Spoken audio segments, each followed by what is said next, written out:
Al derecho y al revés. Las dos caras de la realidad. El yin y el yang de los temas actuales.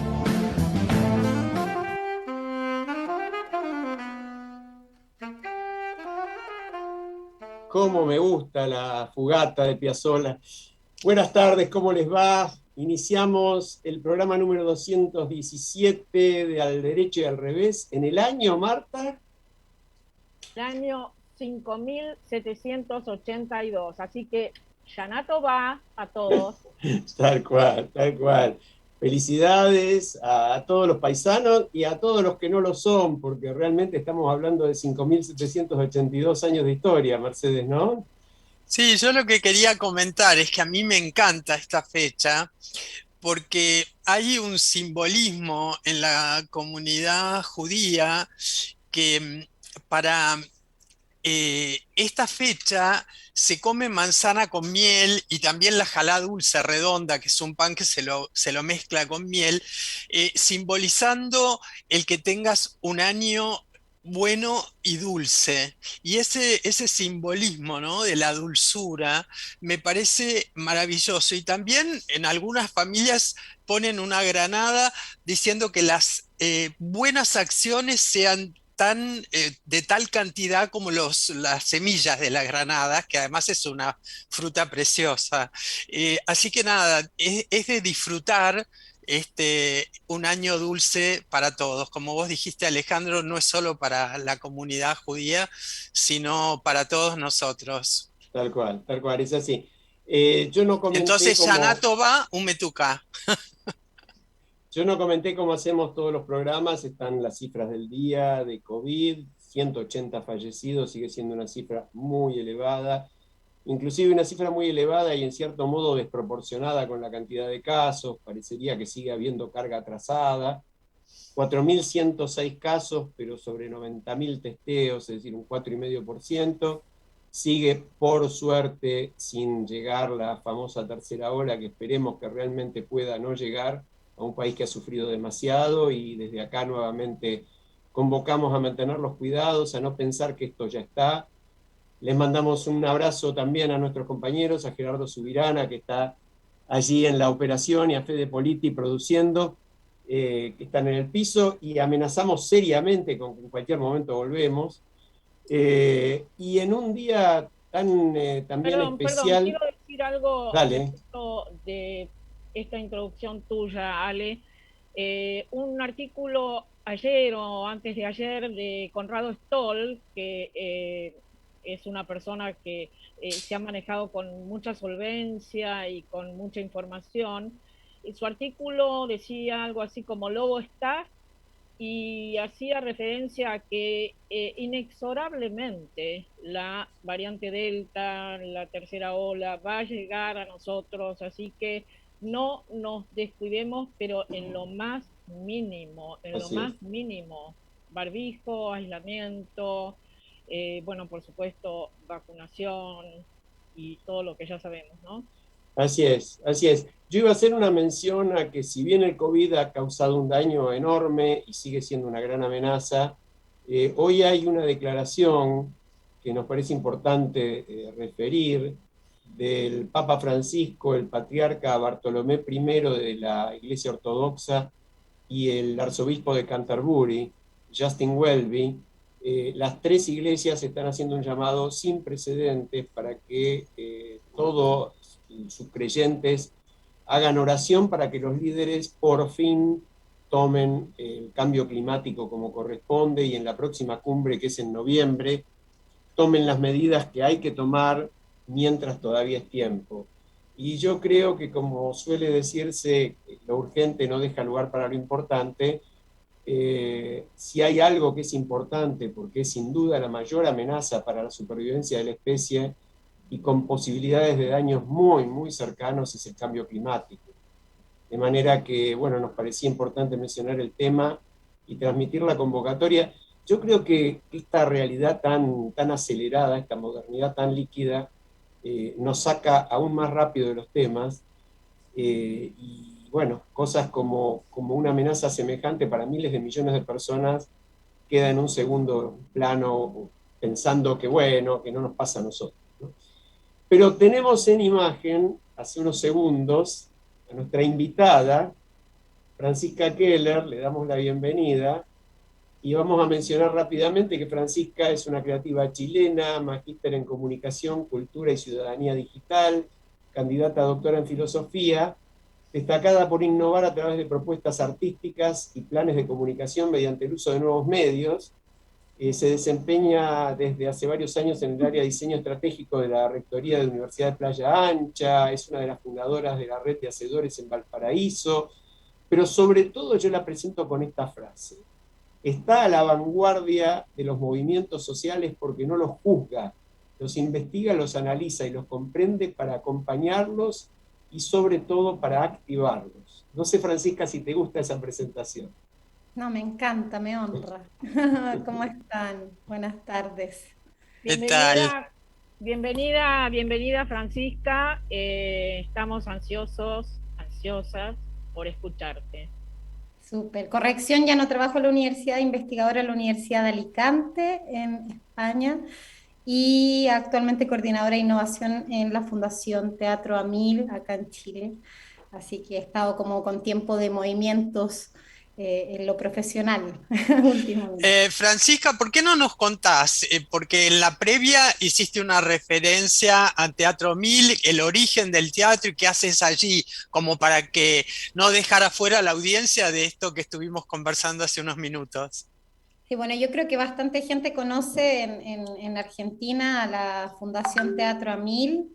Es una institución cultural ya en Chile y está en toda una fase de transformación digital, por supuesto que motivada por todo este contexto de la pandemia. Y hay una transformación que tiene que ver con un canal que las invito a visitar porque es una belleza de contenidos internacionales que se llama teatroamil.tv. Estoy de coordinadora de ese canal y, y estoy haciendo toda la transformación digital, ¿no? Como dijo bien Alejandro, me dedico hace muchos años a innovar en estrategias de comunicación, en generar nuevas experiencias, nuevos medios, activación de comunidades digitales. Trabajo mucho en torno a las ciencias, pero de cuando en vez me toca apoyar instituciones grandes como estas, también en lo que tiene que ver con la creación de comunidades digitales y de poder llegar a más audiencias, sobre todo en la Fundación Teatro Amil y en teatroamil.tv, que tiene una gran vocación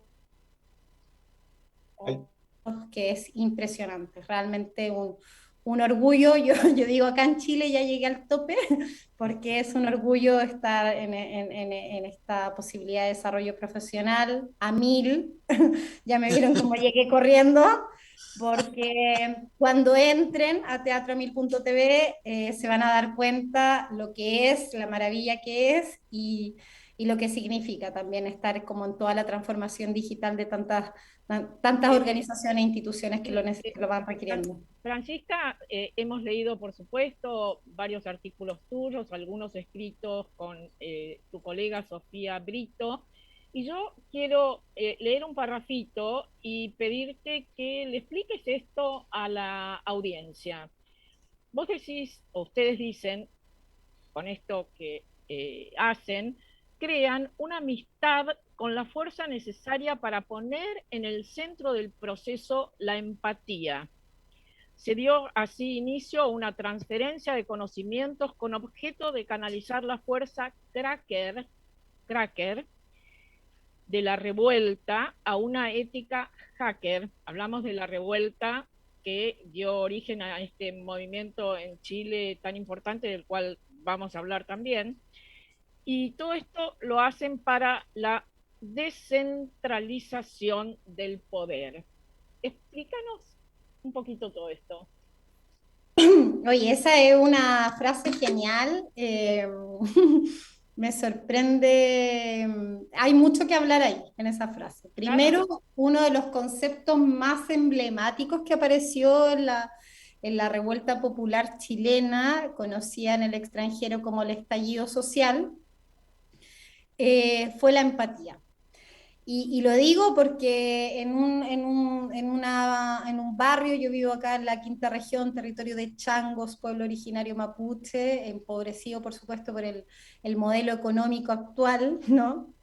Pescadores, ¿no? Tierra de pescadores. Me sorprendió cuando me topé con un graffiti con la palabra empatía en pleno revuelta popular, enorme en una pared, ¿no? Y empatía era una palabra que se repetía también en las vocerías de los estudiantes secundarios, ¿no? Que los estudiantes secundarios ocupaban un concepto que acá en Chile se llama apañe, el apañe mutuo, el ponerse en el lugar del otro. Esa cuestión que el modelo capitalista neoliberal chileno había dejado, ¿no? O sea, acá era una sociedad altamente competitiva, donde teníamos que remar para llegar a puestos privilegiados y donde la realidad de la otra persona no era parte de nuestra realidad. Hoy, desde octubre de 2019 se empieza a cambiar esa forma de ver las cuestiones. Pero como hay una empatía, un llamado a la empatía en la manifestación en el espacio público, pasa que también, como ustedes saben, el gobierno todavía que está en este momento, que es Sebastián Piñera, ordena una gran fuerza de represión, una gran fuerza represiva que termina con centenar de heridos, ¿no? Y de pérdidas oculares y muertes. Y eso significa que las personas empiezan con una cuestión que pasa desde esta lógica creativa que tenía la revuelta bastante jolgoriosa y carnavalesca que tenía en las primeras etapas, ¿no? De la manifestación, a una lógica cracker. Y este es un concepto profundísimo en cultura digital, porque al estar mediado por los estudiantes secundarios había una gran potencia digital en la movilización social. Y lo cracker tiene que ver con, me imagino que conocen el mundo del trap, y tiene que ver con la ruptura de las licencias privativas para la creación de productos artísticos, ¿no? Se estila mucho en el trap romper las licencias para poder empezar a crear tu propia música. Eh, y en ese sentido nosotros hacemos esa analogía con esa fuerza de la ruptura, de las periferias, de los movimientos feministas y de las personas más jóvenes para romper el espacio público. Francisca, perdóname la interrupción, pero para aclarar el concepto. Cuando vos hablas de romper las licencias, hablas de los derechos de propiedad intelectual. Exactamente. Claro, rompe. Por eso se eso rompe es eso. craquear. Claro, eso se craquea y ahí viene el hecho de compartir, digamos, ¿no? Sí, pero no, no entremos todavía al compartir, que es parte de la ética digital, sino que craquear es un fenómeno de resistencia. Craquear no tiene que ver con compartir, tiene que ver con romper, con tener, con acceder. Estamos hablando que la licencia, no sé, una licencia bueno, no voy a hablar de Microsoft, de Premiere, por ejemplo, para hacer videos, es una licencia cara. ¿Cómo crean los jóvenes? Van craqueando las licencias y entonces nosotros ocupamos ese término para ver lo que estaba pasando en el espacio público. O sea, el sistema no me sostiene, el sistema no me contiene, entonces yo rompo el espacio público, lo craqueo, lo agrieto, dejo una fisura en él. Y lo que empezamos a ver en Santiago de Chile principalmente, pero también en las regiones, fue un espacio público craqueado, agrietado, lleno de fisuras. No solamente con el sello del graffiti, sino con rupturas, sin semáforos. No sé si les tocó venir para acá en esos meses, pero era una escena que una persona chilena no se imaginaba, ¿no? Y nosotras en ese momento, porque ese artículo es de los primeros meses de la revuelta popular y está construido con personas de una coordinadora social que surge también o se refuerza en pleno revuelta popular en la periferia chilena, en Puente Alto, en el distrito 12, que logró además hackear, ahí vamos a entrar a ese concepto, descentralizar el poder. Ese concepto se empieza como a instalar como el motor de la revuelta. Y nosotros en ese momento, con Matías Toledo, que es parte de la coordinadora Chichigán, que viene también de la lógica del movimiento del trap, empezamos a decir, no, ya no hay que craquear más, porque el craqueo es simplemente quedarte en la ruptura del sistema. Nosotros tenemos que hackear el sistema, tenemos que descentralizar el poder, tenemos que poder generar mecanismos de participación efectiva y genuina. Y fue así como empezamos a trabajar, y ustedes saben que también yo soy parte del software Decidim en Cataluña, donde empezamos a trabajar también por impulsar una ética hacker en el proceso constituyente.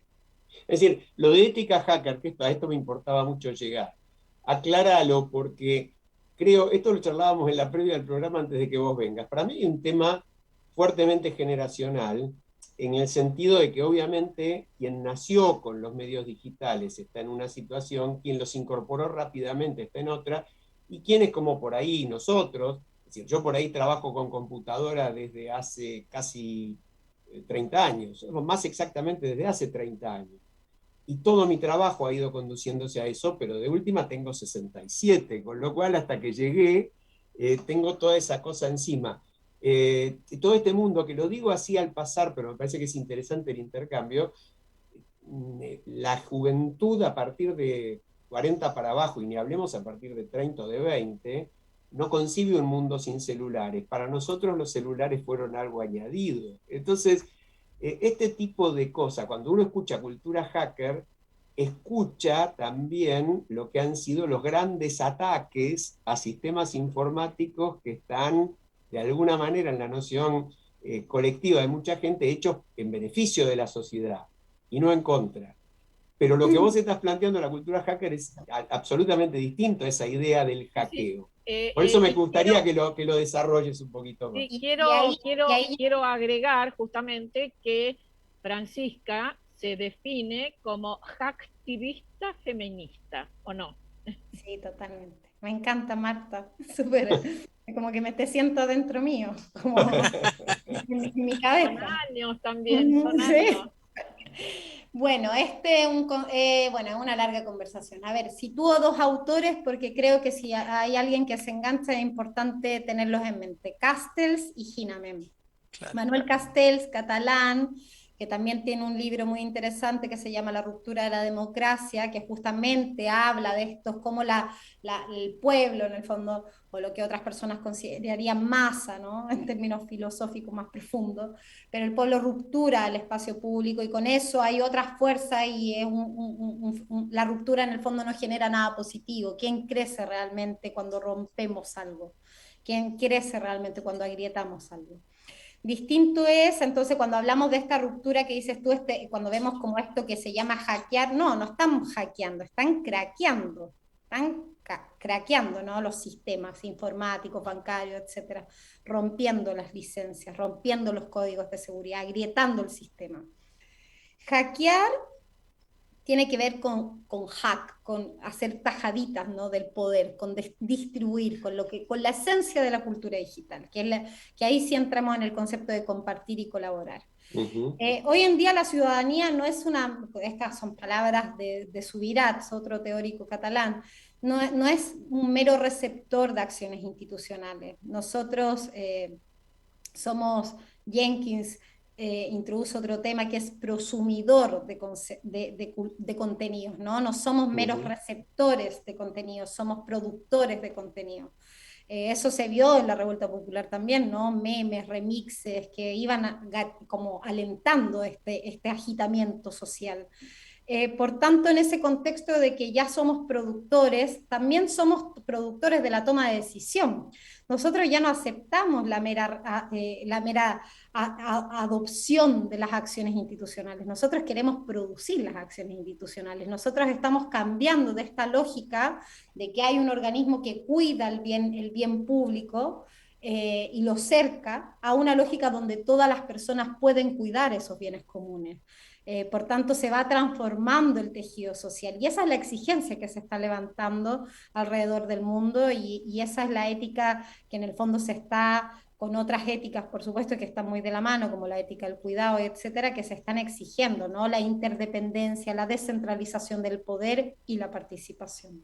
Francisca, ¿por qué ya que lo estuviste hablando recién, no haces referencia a Elinor Ostrom y le contás a la audiencia quién es, por qué fue la primera mujer que ganó el premio Nobel y por qué para vos es alguien de tu referencia? Sí, bueno, Elinor es loquísimo, siempre me lo pregunto por qué en nuestros países, Argentina, Chile, Brasil, Uruguay todavía somos tan poquitas personas las que accedemos al legado de Elinor, ¿no? Una mujer bellísima, una señora, una investigadora, una académica, que como dijo Mercedes, fue merecedora del Premio Nobel de Economía. No sabemos mucho cuando decimos, como hay una mujer Premio Nobel de Economía, no se sabe, es insólito, ¿no? Y, y Elinor hizo un legado maravilloso, con mucha investigación también de los pueblos originarios y los pueblos ancestrales, que tiene que ver con refutar la tesis de Harding, que es una tesis que dice que se llama la tragedia de los bienes comunes y que ocupa la observación desde la sociobiología, con este típico discurso que en el fondo el bien común está amenazado por el interés individual. Entonces, si hay un bien común, si hay una administración comunal, en el fondo, una cooperativa, un sistema comunal, va a venir una persona con un espíritu voraz que se va a acaparar y por tanto hay que resguardar este bien común y cercarlo, privatizarlo, ya sea a través de una agencia del Estado o a través de una agencia privada. Ejemplo bueno, el del agua en Chile, no queda agua, el Estado se lo mandó a manos del privado para su cuidado, se agotó el recurso. Y Elinor dice, ojo, cuidado, porque en ese acercamiento está el peligro muchas veces del bien común, porque es la comunidad cuando se dispara a través de reglas de acción colectiva, cuando se dispara esa bestialidad individual, va a ser la comunidad la que es capaz de, Ostrom ocupa una palabra duro, como castigar a este sujeto que no respeta las reglas de acción. Por tanto, Ostrom es la base de muchos movimientos que tienen que ver con la cultura digital, los bienes comunes digitales, la Wikipedia, y que ustedes han ido notando, aquellos que están parte de, de esta transformación digital que nos decía Alejandro, ¿no?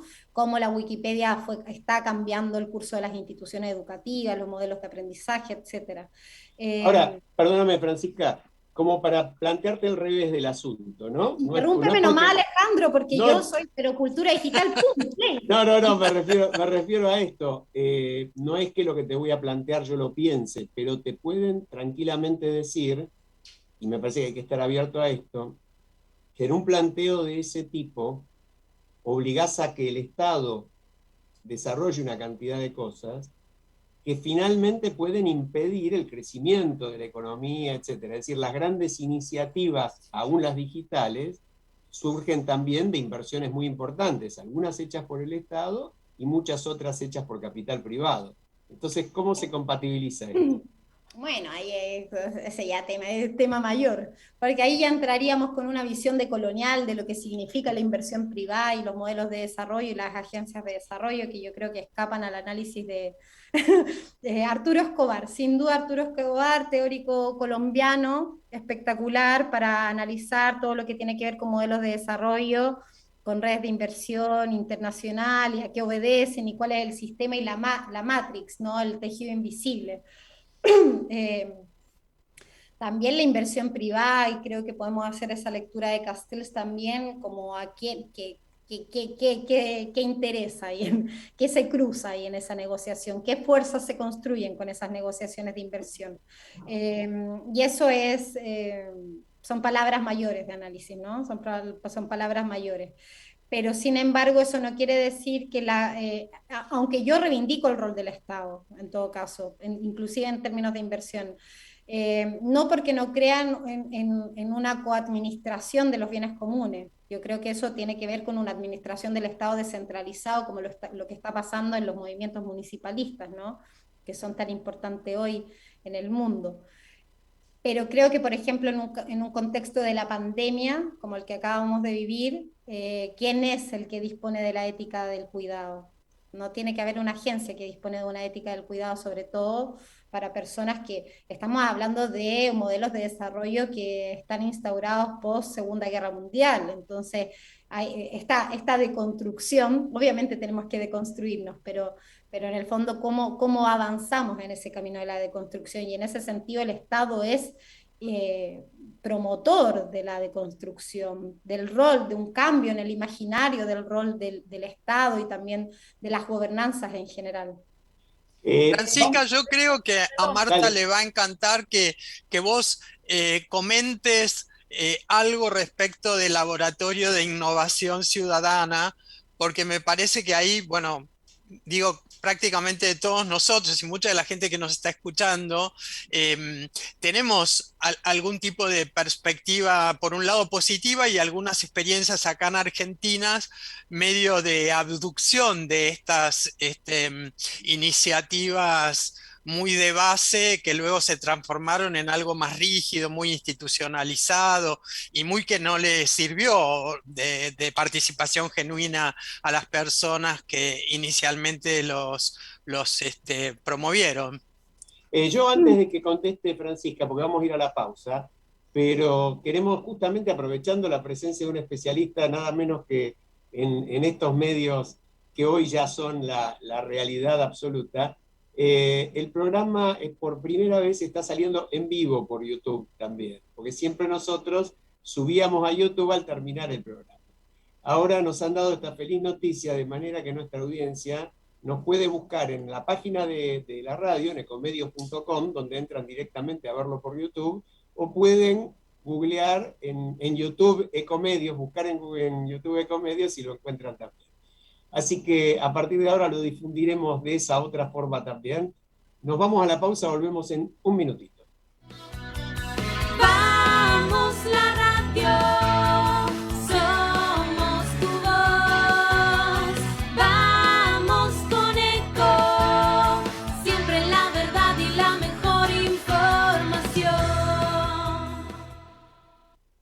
Los partidos de siempre son responsables de la catástrofe social y derecha ya sobra. En el frente de izquierda, para crecer, tenemos que superar el techo del sectarismo, abrirnos y evolucionar. Acompáñanos en las PASO. En Buenos Aires, Alejandro Godard, diputado. Lista 504-10R. MST en el Frente de Izquierda Unidad.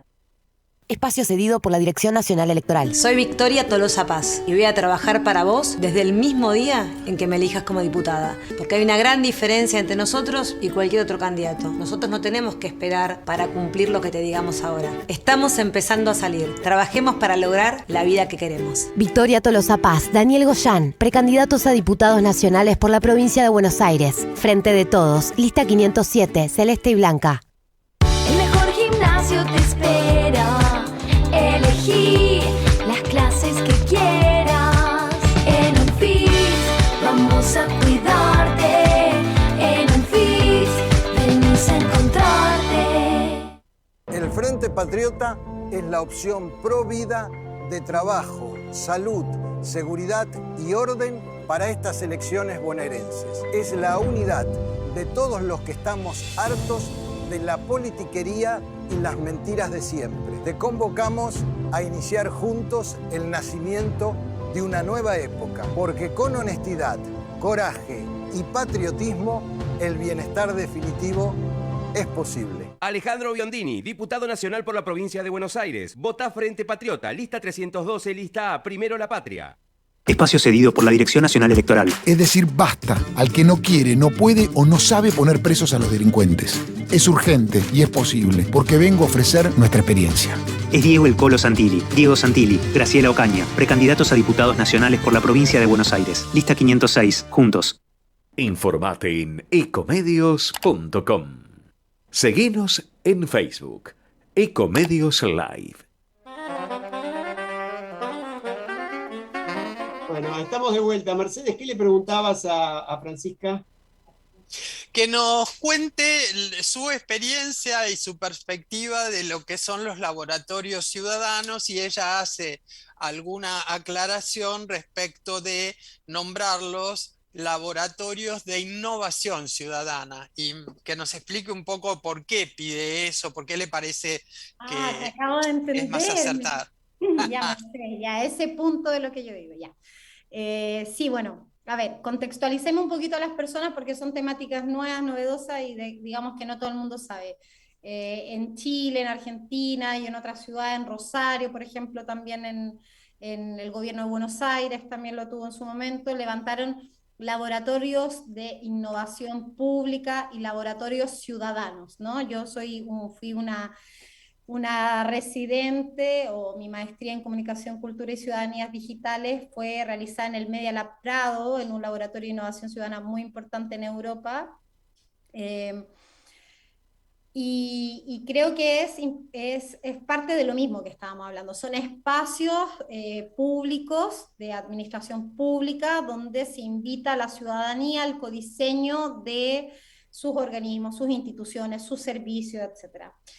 Acá en Chile también hay un laboratorio de gobierno, por ejemplo. Es una tendencia mundial que viene dictada básicamente por la experiencia del Helsinki Design Lab, el Mind Lab también, que fueron laboratorios súper importantes nórdicos y que marcaron grandes transformaciones. El Helsinki Design Lab hizo transformaciones muy importantes a la educación, y son grupos de jóvenes, muchos vienen de las áreas del diseño, la arquitectura, las artes mediales, que empiezan a trabajar en el sistema público, para el sistema público, y empiezan en su rediseño. De los servicios, de sus productos, ¿no? De sus aplicaciones, mucho estuvo relacionado a las políticas. ¿Se acuerdan que estuvieron bien de moda de Smart City en su momento? ¿Sabes? Como por ahí. El laboratorio ciudadano tiene mucho más que ver con que la ciudadanía codiseñe, que sea el ciudadano, que es el usuario, ¿no? de estos servicios públicos, quien dictamine. Pero eso ha sido un concepto que viene de la innovación abierta, que también es parte de la lógica capitalista neoliberal, donde los que reciben el producto no empiezan, no sé, en vez de que me compre un labial y en el fondo nadie sepa, se le pregunta a la niña, que es un poco como lo que hacíamos con los focus group, no es tan distinto a eso, pero un poco más internalizado en la orgánica empresarial. De ahí viene, de abrir el diseño a quienes están como ocupando, ¿no? el producto. Entonces, ahí viene, recién entré. Entonces, yo digo que estos espacios no son laboratorios ciudadanos donde los ciudadanos empiezan a trabajar gratuitamente en otro concepto digital que es free labor, trabajar gratuitamente, porque también eso es parte de la cultura digital, ¿no? Trabajamos gratuitamente para Instagram, trabajamos gratuitamente para YouTube, trabajamos gratuitamente para Facebook, y eso es un concepto criticado en cultura digital. Yo digo que son espacios de innovación ciudadana, donde el concepto de ciudadanía es el que se empieza a hackear. ¿Por qué? Porque el sujeto ciudadano, ¿quién es? ¿Quién es el ciudadano? ¿No? Primero, el que accede a la ciudad, el que está incorporado en la norma. Y la norma, y ahí nos metemos con lo que me hacía ese guiñito la Marta al inicio, la norma se construye a través de la ética y la justicia. Pero ¿quién queda fuera de la norma? En la norma de las ciudades, por ejemplo, están las personas ciegas, está el pueblo negro, están realmente las mujeres, las madres solteras. Tenemos que innovar el concepto de ciudadanía, porque el sujeto ciudadano es un hombre blanco y heteronormado en general, desde la Revolución Francesa en adelante. Y eso es lo que yo digo, que estos son espacios para revelar una otra ciudadanía. Es lo que en algún momento definís como la ética hacker para una cultura maker.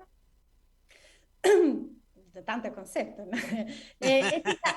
Ética hacker es algo que se aplica, es una ética que se aplica. Nosotros estamos aplicando la ética hacker al concepto de ciudadanía. ¿Quién es el sujeto ciudadano? Es descentralizar la idea del ciudadano. Cultura maker tiene que ver con lo de prosumidores, ¿no? Maker es hacedor, es una persona que hace. Nosotros hoy día la juventud, yo ya no soy tan joven, pero soy joven todavía, pero empecé hace muchos años en cultura digital, muy metida en artes mediales, etc. Nosotros estamos fabricando cosas, nosotros somos fabricantes, somos personas que a través de la cooperación, del compartir, del colaborar, vamos creando nuevas experiencias. Por eso prosumidor, porque no, por ahí el que no lo sabe no lo entiende. Productor, consumidor, ¿verdad? Exactamente. Entonces la cultura maker, la ética hacker, son parte orgánica de lo que nosotros como las juventudes y sobre todo las nuevas generaciones que están deconstruyendo todo, ¿no? Todo, las relaciones humanas, los vínculos afectivos, todos los vínculos familiares inclusive, ¿no? Estamos en una época de una deconstrucción muy profunda, y yo creo que la cultura digital está subyace en esta transformación. Francisca, te quería llevar un poquito a la política en Chile en particular, a partir de la experiencia de lo que vos llamás la revuelta, de este estallido social tan profundo. Vos sabés que creo que hay que decirlo al aire porque es tan líquido realmente nuestro tiempo. Yo recurro siempre a Bauman porque me fascina el concepto, que mucha gente por ahí se olvidó rápidamente que hubo, lo que vos decías, un país tan revelado y tan distinto que la dirigencia no lo pudo creer. Eso que vos llamás digamos, Piñera llamó en su momento, el gobierno de Piñera llamó la invasión alienígena, ¿no? Esa cosa que no entendían de dónde había salido. Ahora, pasaron 2 años, hubo una asamblea constituyente, una lista independiente nacida sin ningún vínculo con partidos políticos se convierte en una fuerza de repente muy importante de la vida institucional chilena en la Asamblea Constituyente. Y después de golpe tenemos noticias de hace un par de días de situaciones bastante complicadas a partir de un par de personajes de esa lista independiente, con denuncias muy serias de haber mentido sobre una Ya lo enfermedad vieron, muy que grave. decían, no me pregunten ahora, por favor. No, pero justamente a lo que voy es a esto. En mi concepción, y creo que Marta y Mercedes lo comparten, eso no afecta en absoluto ni los orígenes de la revuelta, ni la validez de los reclamos, pero evidentemente sí afecta mucho la imagen pública de quienes dirigían, o este otro dirigente que también, según lo acusan, presentó 23.000 firmas que eran falsas porque la escribanía con la que la certificó no existía. Este tipo de cosas que si las vemos en dirigentes políticos tradicionales, nos permiten afirmar que, bueno, que ahí están, que son los mismos de siempre, los corruptos, los que en realidad se preocupan solamente por ellos. Entonces digo, ¿cómo hacer que toda esta nueva cultura, que toda esta nueva lucha por un movimiento mucho más democrático, mucho más abierto, más participativo, pueda enfrentar a esos mismos dirigentes corruptos, sancionarlos, a someterlos a la ley y seguir adelante con las ideas, ¿no? Era un poco esto, quería escucharte sobre eso. Iba a decir un chiste muy bueno. Completo esto porque no lo especificaste, pero es bueno que la audiencia lo sepa. Ha salido estos días en los diarios acá también este personaje que se hizo muy famoso y capitalizó su imagen de enfermo, de cáncer, y luego resultó que era una mentira y acaba de renunciar. Coincido con Alejandro, esto no descalifica para nada toda la tarea que han hecho muchísimos otros, pero son como disparos a la construcción de confianza de la ciudadanía con la política, ¿no? Oye, yo me tomé una pausa de Santiago Mil hoy día para comentar con la Sofi Brito, con la que tenemos una dupla cyborg de una entidad colectiva que hacemos análisis político. Ustedes ya fueron leyendo cositas y nos reíamos mucho. Y a mí se me vino el mejor chiste, oye, pero son hombres. Todos los desastres son hombres. ¿No? Como, hay que decirlo que todavía no se revela ninguna en el género femenino ni en la disidencia. Pero bueno, dejando ese chiste ahí, que no creo que está de más, porque creo que pasa mucho, ¿no? Como con la construcción del poder y la masculinidad y de cómo concebimos ese poder, ¿no? La honestidad, la reciprocidad, la confianza, etc. Primero, para poner las palabras de la Sofi, que es una analista mejor que yo, no es mi percepción, ya voy a decir la mía, pero que tiene que ver con que este dirigente de las listas de independientes se dice que también tiene una enfermedad, ¿no? Que finalmente se revela que es SIDA, ¿no? Digamos eso primero como yo no pongo ya a esta hora no pongo las manos al fuego por nadie, no, ni por nadie. Pero digamos que podría ser eso, y eso enfrenta otras tabúes de la sociedad, de las que viven las disidencias, en este caso no se atrevió lo que plantea en la esfera pública. Sin embargo, yo creo que estamos en una crisis profundísima, ¿no? Y me atrevo a decírtelo, Alejandro, que es como y la Sofía me decía como, amiga, tú me estás diciendo que la revuelta popular, el estallido social es una película de Netflix. Porque no sé si ustedes saben que la revuelta popular chilena, el estallido social, estuvo lleno de superhéroes que algunos entraron a la Convención Constituyente. Tenemos un ícono que es la tía Pikachu, tenemos este otro ídolo que es este enfermo terminal, tenemos otro ídolo que es un Spider-Man sensual, tenemos como que habían íconos, ¿no? Que algunos entraron a la convención, que fue como una cuestión impresionante. Y hoy en día, si alguno de esos íconos se nos revela como que no era, yo me pregunto, y siempre me lo pregunté en la revuelta popular, cuando habían, y lo introduce, y es lo por qué hay que avanzar tan fuerte a una ética hacker, ¿no? A mecanismos de participación efectiva y directa. Porque ¿qué fuerzas se infiltran en las rupturas? ¿Qué fuerzas se infiltran en las rupturas sociales? O sea, tenemos desde fuerzas criminales que se infiltran, fuerzas políticas que defienden fuerzas criminales, en palabras de Castells. Entonces, y esa es una pregunta que estaba ya en plena revuelta popular cuando veíamos que 10 pelagatos incendiaban un edificio en 5 minutos y todos con los celulares grabando que eso no estaba pasando y el edificio en llamas. Entonces, ¿cuáles son las fuerzas que se infiltran en los momentos de ruptura? Hay que decir que en Chile está pasando una cuestión muy importante para el mundo y para Latinoamérica, que es que aquí se creó el modelo, se testeó, se prototipó el modelo neoliberal, ¿no? Chileno con la Escuela de Chicago. Yo siempre me preguntaba, yo siempre cuando estaba pasando todo esto, que ustedes, de verdad, esto era una cosa como de una película, ¿no? Una película que uno nunca imaginó, porque este era un pueblo sometido, ¿no? Un pueblo sometido a muchas experiencias del dolor. Cuando empezamos a ver esto, yo decía, ¿cuál va a ser la respuesta de los poderes fácticos? ¿Dónde va a entrar? Y hemos visto campañas de comunicación voraces en el último tiempo, frente a candidaturas del Partido Comunista, por ejemplo, que fueron como arrasadas, pero arrasadas por los medios de comunicación. Los dispositivos de control son muy profundos, y cuando hablabas tú de las agencias de desarrollo, cuando veíamos los grandes modelos, ¿no? Son muy profundas. Entonces las transformaciones sociales hacia otros modelos de convivencia, hacia otros modelos económicos inclusive, no son tan fáciles de implementar, no son tan fáciles de sostener.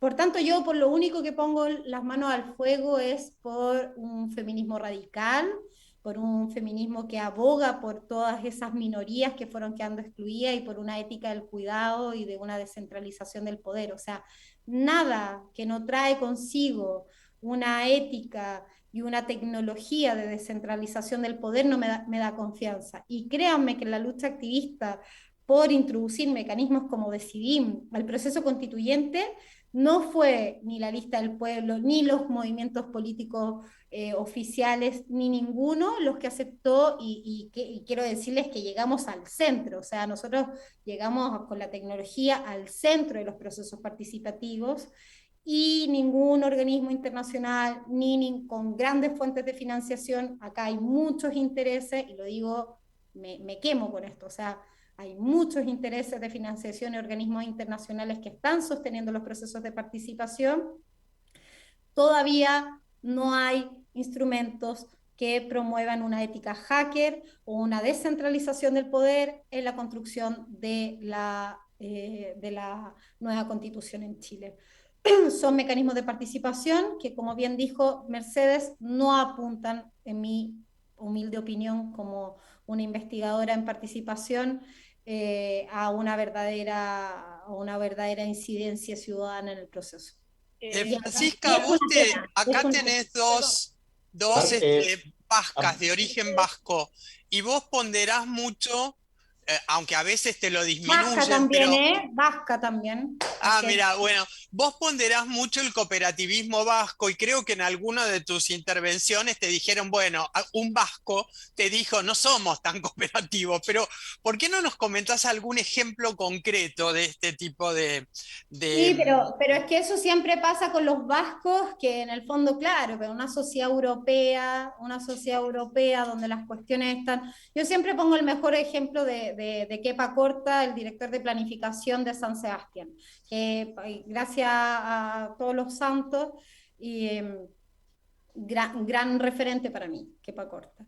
Y él siempre me explica, y yo le digo, bueno, pero ¿dónde están las tecnologías? Bueno, hace años que no lo veo, pero me explicaba, como yo le decía, ¿dónde están las tecnologías de participación ciudadana en este proceso? Y me decía, no, pero es que la sociedad vasca funciona de otra manera, o sea, acá vienen los empresarios, se trabajan, sacan sus gestiones y confían en lo que va a pasar en sistemas de cooperación. Digamos que habían lanzado hace muy pocos meses, la última vez que estuve trabajando con Kepa en San Sebastián, una gran cooperativa alimenticia, como una cuestión que uno aquí en Latinoamérica uno le dan ganas de llorar. Francisca, como te podrás dar cuenta por mi apellido, Ollanarte es absolutamente vasco. Por la personalidad también, Francisco. Y suelo poner siempre como ejemplo, porque lo he conocido de manera cercana, el sitio Irekia del gobierno vasco, que me parece realmente un ejemplo para todos aquellos que quieran trabajar metodologías de participación, la virtualidad más la presencialidad del gobierno abierto, etc. ¿Te has acercado o seguís algo de Irekia, el sitio del gobierno vasco? Sí, lo conozco perfecto, Merced, o sea, Marta, y conozco varias iniciativas, inclusive lo que les digo, iniciativas privadas en la lógica vasca, porque el País Vasco tiene una lógica de cooperación público-privada muy interesante. Y con eso lo que decía Alejandro, ¿no? Yo creo que País Vasco es como un mundo aparte. Yo cuando fui a conocer la cooperativa de universidades del Grupo Mondragón. Claro, eso te iba a preguntar que contaras un poco porque estuviste allí, ¿no? Visitaste. Sí, no, visité y varias veces he tenido la oportunidad de varias veces estar en País Vasco, tanto en San Sebastián como en Bilbao y Mondragón. No podía creerlo cuando llegué a Mondragón la primera vez y decía como aquí, entre medio de estas montañas, tan lejos, nació algo tan potente, que no digo que todo sistema económico tiene dificultades, como la pregunta que me hicieron, me acuerdo perfecto el vasco que me hizo esa pregunta. Todo sistema y todo orden económico tiene dificultad, como la administración comunal también la tendría, ¿no? En Ostrom está hablando de la complejidad de una administración comunal, sí. Somos seres humanos, ¿no? Hay cooperativas, ustedes supieron las crisis que hubo en País Vasco con el cierre de muchas cooperativas en un momento, ¿no? Pero eso no deja de hacer realidad que un alumno de la cooperativa universidad del Grupo Mondragón es dueño de su universidad. Eso no deja de ser cierto que un alumno de una universidad es tan dueño de esa universidad como un rector. Y no deja de ser cierto que la brecha salarial en País Vasco es de 1 a 4. Entonces, si ese es el nivel de desigualdad, la reciprocidad y la confianza, volviendo Mercedes al tema de Ostrom, dos variables que sostienen la idea de lo común, reciprocidad y confianza. Si la brecha salarial o el poder se me aleja de 1 a 10, por supuesto que yo pierdo todo interés en participar y en confiar de esa acción institucional. ¿Me entienden? O sea, no es que no haya rector, hay rector en la universidad, en la Asociación de Cooperativas del Grupo Mondragón, hay autoridad, hay una construcción, pero hay un respeto, hay una confianza en ese orden y en ese diseño. Eso yo creo que es una diferencia y lo que le permita al País Vasco sacar más y más programas cada día en distintas disciplinas, con distintas lógicas y avanzar tanto en un desarrollo turístico y de crecimiento económico como en en que el bien común y la idea de sus instituciones crezcan. Alejandro, supongo, vos sos el que controlás los horarios, nos estamos acercando al final de la hora, sí, pero yo tal cual. tengo una inquietud. Yo tengo otra, pero alarga la tuya primero. Este es un programa de radio que se ve, Francisca, nos están viendo o nos verán muchos de nuestros oyentes, y yo he podido ver en tu brazo tatuada la palabra amor, que me imagino que es claro, es el fin de una frase, de un pensamiento. ¿Por qué no nos contás cuál es la frase completa y por qué lo tenés tatuado en tu brazo? Bueno, qué linda la pregunta, esa me encantó. Un tatuaje, todos mis tatuajes tienen, bueno, yo estudio filosofía, entonces, y de muy niña empecé a leer filosofía, y este es una cita de Carol Gilligan, que dice otra geografía del amor. Mostranos. Ahí está. Esa es de Donna Haraway. Otra geografía del amor. Ese de Gilligan.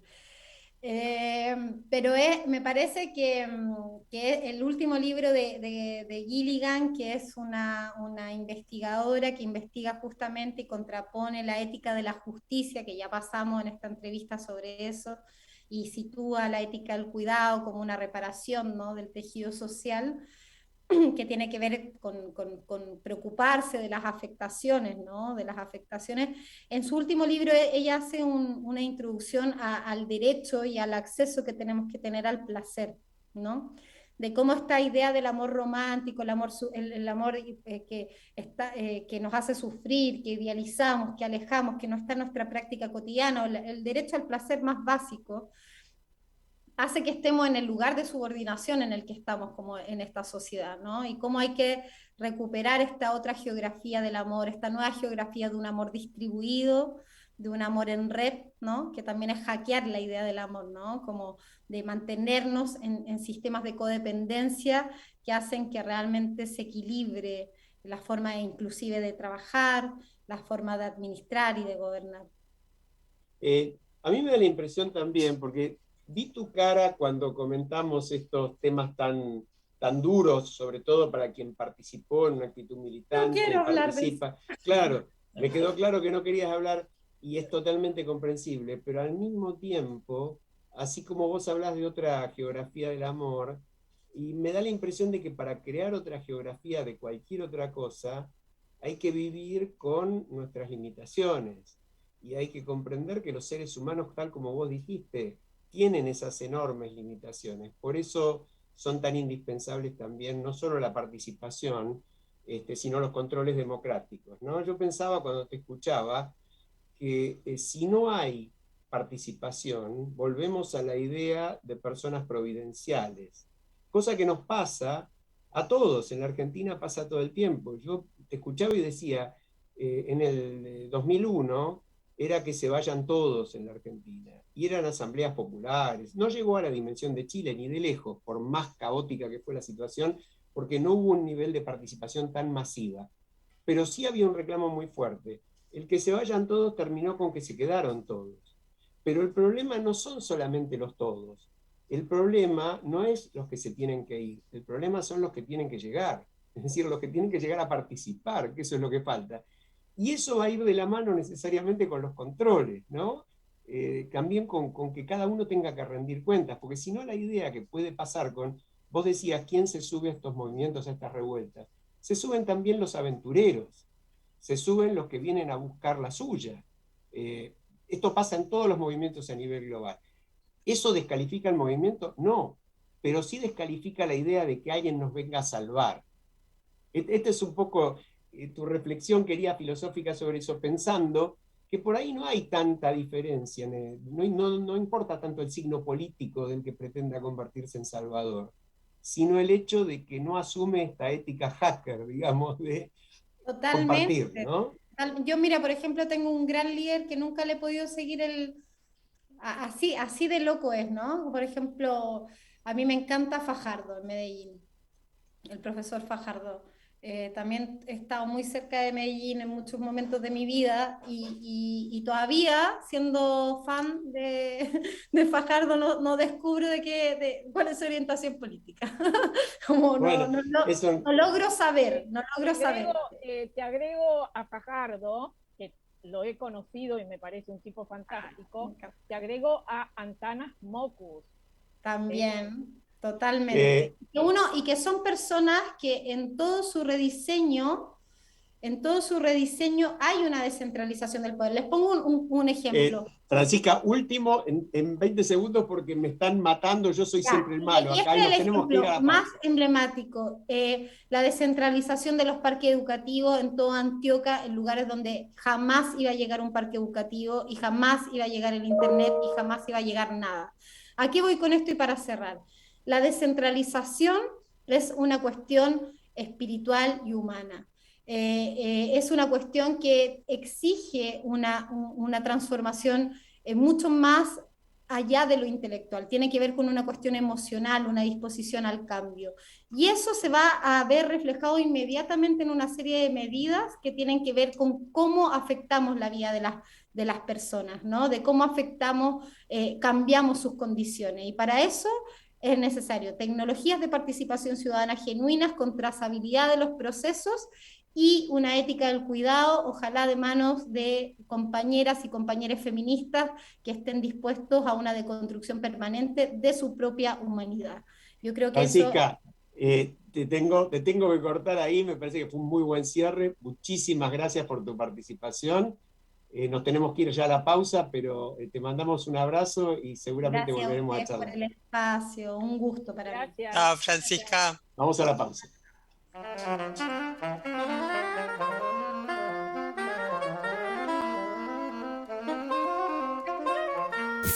Desde Buenos Aires, transmite LRI 224, AM 1220, Ecomedios. Econoticias. Toda la información al instante. Un minuto transcurrió desde las 19 horas en la República Argentina y en la ciudad de Buenos Aires llueve de manera leve, tenemos una humedad muy alta del 97% y la temperatura en estos momentos es de 14 grados. ¿Hay que cerrar los sobres? Bueno, la Cámara Nacional Electoral y el gobierno dieron algunas recomendaciones a las autoridades electorales para que los ciudadanos emitan su voto. La Cámara Nacional Electoral y el gobierno salieron al cruce de la circulación de información que es falsa y que está circulando en redes sociales. Se aclaró que no es necesario que estén sellados. Igual el votante que así lo desee puede llevar su propio pegamento al cuarto oscuro. La duda surge por cómo se cierra el sobre en medio de una pandemia de coronavirus. Los sobres que se introducen en las urnas el día de los comicios no deben estar necesariamente cerrados para que el voto sea considerado válido y que puede utilizarse pegamento para sellarlos y evitar de esa manera no cerrar la solapa del sobre con saliva como usualmente se realiza, una técnica implementada usualmente por muchos votantes y que no es considerada segura en el actual contexto de la pandemia. Por lo tanto, aquellos que deseen sellar su sobre, bueno, lleven pegamento. Si no es así, según la Cámara Nacional Electoral, los sobres no deben estar necesariamente cerrados. Por otra parte, se ha confirmado que los resultados oficiales, los primeros, van a comenzar a llegar y a difundirse a partir de las 23 horas del día de los comicios, del próximo domingo, por lo que la espera de datos oficiales seguramente va a ser lenta, teniendo en cuenta la complejidad de muchas de las listas que se presentan, de muchos de los cargos, sobre todo en la provincia de Buenos Aires, donde se eligen muchas categorías. Economía advierten que sin un acuerdo con el Fondo Monetario Internacional, la Argentina se va a convertir en un paria internacional. Lo dijo el prestigioso economista Ricardo Arriazu. Sostuvo que el problema de la Argentina es la pelea interna, la desconfianza y que no hay incentivos de largo plazo. Pero además dijo, nuestro país no puede afrontar los vencimientos de deuda por 18.000 millones de dólares previstos para el año que viene, por lo que necesita sellar un acuerdo con el fondo para no convertirse en un paria internacional. En Buenos Aires, un informe de Tony Deramo. La mejor información pasó por Econoticias, ecomedios.com. Convivir es cuidarnos. Legislatura de la Ciudad Autónoma de Buenos Aires. Desde Buenos Aires, transmite LRI 224, AM 1220, Ecomedios. Espacio cedido por la Dirección Nacional Electoral. Para renovar a la izquierda, Héctor Heberlin, diputado por la tercera sección de Buenos Aires, lista 255, Movimiento al Socialismo. Tengo algo excelente para recomendarte. MGN Salud es una empresa de medicina que te da más servicios, más beneficios y la mejor atención. Anota, llama a MGN Salud al 4629-3351. Podés asociarte ahora y aprovechar tus aportes. Llama al 4629-3351 y asociate a MGN Salud. MGN Salud llegó para cuidarte. Superintendencia de Servicios de Salud, www.sssalud.gov.ar, 0800-222-72583. RENEM, número 117924. Espacio cedido por la Dirección Nacional Electoral. Te puede parecer que estás solo, pero somos muchos. Unidos podemos hacernos ver. Miguel Zaneri, precandidato a diputado nacional por la provincia de Buenos Aires, lista 8, Partido Federal. La Cámara de Comercio Italiana en Argentina ha creado la categoría de socio digital para que desde la distancia las empresas pymes y profesionales puedan acceder a oportunidades comerciales, cursos online y asesoramiento gratuito en comercio exterior, economía, créditos y legales. Comuníquese al 011-481-65900, 011-481-65900 o enviando un mail a ccibaires@ccibaires.com.ar. Asóciese, los esperamos. Espacio cedido por la Dirección Nacional Electoral. Votá Justo, proyecto justo, social y humanista. Mario Masitelli, candidato a diputado nacional por el proyecto Justo, Social y Humanista. Lista 502. Espacio cedido por la Dirección Nacional Electoral. Yo tuve un hermano que tenía una encefalitis y apareció el gran Florencio Escardó, que fue el que le salvó la vida en realidad. Entonces mis viejos dijeron, al próximo que nazca le ponemos Florencio. Y ahí aparecí yo. Florencio hace bien. Lista 508, Frente Vamos con Vos, línea 1, precandidato a senador provincial por la 5ª sección electoral, Tacone Horacio Daniel. Informate en ecomedios.com. Seguinos en Instagram, @ecomedios. Estamos de vuelta. Como siempre, algo en offside, un poquito adelantado. Si hay VAR, estamos liquidados para futboleros, aunque en realidad no era la metáfora adecuada para este día. Nos acompaña alguien que, si uno quisiera presentarla, por ahí nos lleva media hora, pero como es parte del equipo, no la vamos a presentar a Inés Sanguinetti, la presidenta de Crear Vale la Pena, entre otras de sus múltiples virtudes, bailarina, socióloga, muy amiga de todos nosotros, y vamos a charlar largo con ella de proyectos impresionantes de Crear Vale la Pena, que a nosotros siempre realmente no solo nos sorprenden, yo diría que nos estimulan, nos hacen creer un poquito más en el futuro de la humanidad. Pero antes de entrar en eso, tenemos un par de columnas muy, muy interesantes.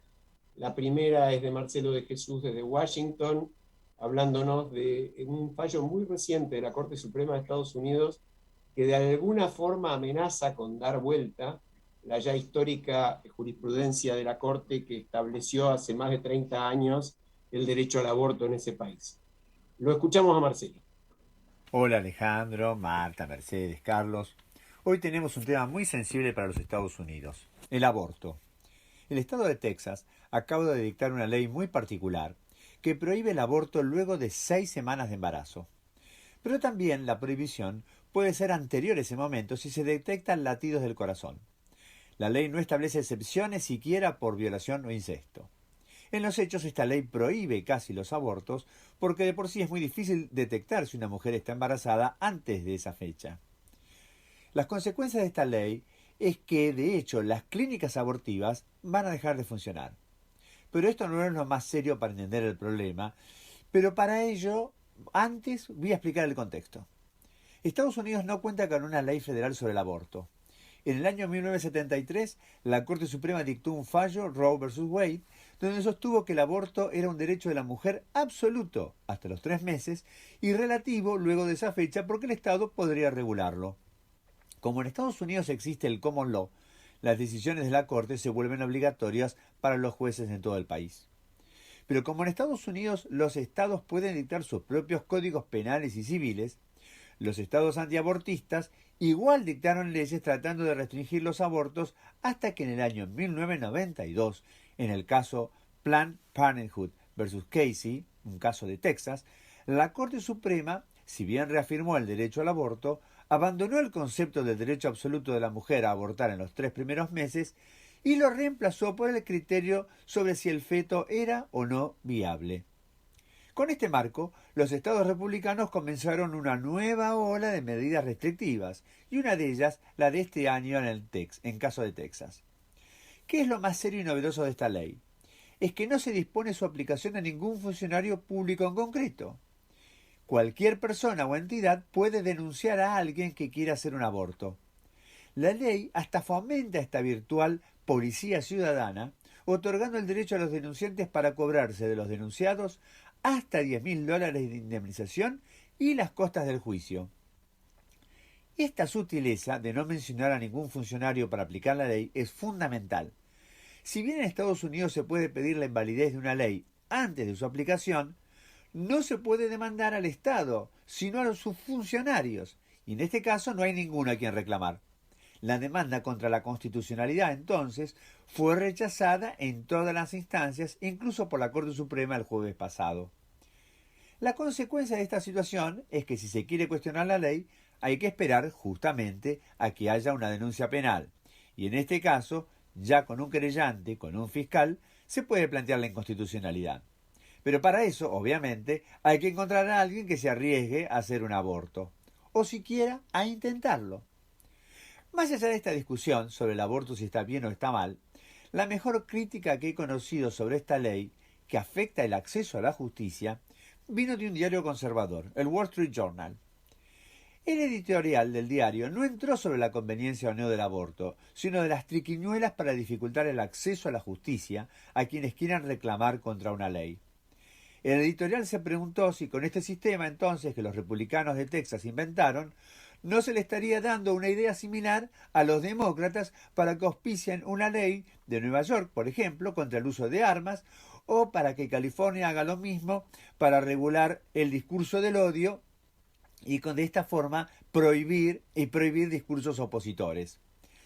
Lo que se pregunta entonces el editorial del diario es si el Attorney General de Texas no podría pensar mejor las cosas antes de dictar este tipo de leyes. Durísimo. El aborto es una cuestión no saldada en Estados Unidos. La política no lo ha hecho y esto deja en manos de los jueces resolverlo. Este año, a partir de octubre, la Corte Suprema tiene la posibilidad de expedirse sobre si deroga o no su doctrina sobre el aborto en un caso del estado de Mississippi que prohíbe el aborto más allá de las 15 semanas. Veremos qué salida encuentra la Corte. Los dejo hasta la próxima columna. Bueno, realmente para mí la columna de Marcelo es muy clara, pero tiene un contenido estrictamente jurídico en muchos aspectos que por ahí para el común de la audiencia no es tan sencillo de asimilar. Por eso quiero hacer un rápido resumen, sobre todo de un concepto principal. Lo que hace la ley de Texas, que la Corte no aprobó, pero no invalidó, es permitir que cualquier persona vaya a denunciar a otra por hacer un aborto o por colaborar en el aborto. Y esa persona denunciada, si se prueba que participó, que tuvo que ver con eso, le tendría que pagar una indemnización al denunciante. Es decir, es una especie de establecimiento de policía privada donde cada ciudadano puede ir y acusar a otro por algo semejante. Ni hablemos del tema del aborto que está por detrás. Pero es realmente una ley de un nivel de ataque tan brutal a las libertades que es difícil de comprender que se hayan animado a algo por el estilo. Bueno, por suerte no estamos en Texas. Bueno. Oh, perdón. No, intervengo. ¿Saben lo que pasó en Salta? Pusieron presa a una médica, porque fue la única que no objetó conciencia para practicar un aborto de una adulta que decidió abortar. y la tía denunció el aborto y la médica fue presa. Y sí, y en Tucumán, Inés, antes de la vigencia de la actual ley, pasaron cosas también muy, muy terribles en muchos lugares del interior. De hecho... En Tucumán lo conozco el caso porque estábamos trabajando en Tucumán. La médica, su marido, el médico, que fue la única pareja que aceptó hacer ese aborto, que no era un aborto legal, seguro y gratuito, era un ILE, que tiene 100 años de existencia. Tuvieron que sacar los chicos del colegio por el nivel de acoso y agresión que recibían esos niños. Sí, y aclaremos que realmente esto va más allá, como bien decía Marcelo, del derecho de cada uno de pensar a favor o en contra de cada cosa, ¿no? La metodología de la ley tejana es tremenda.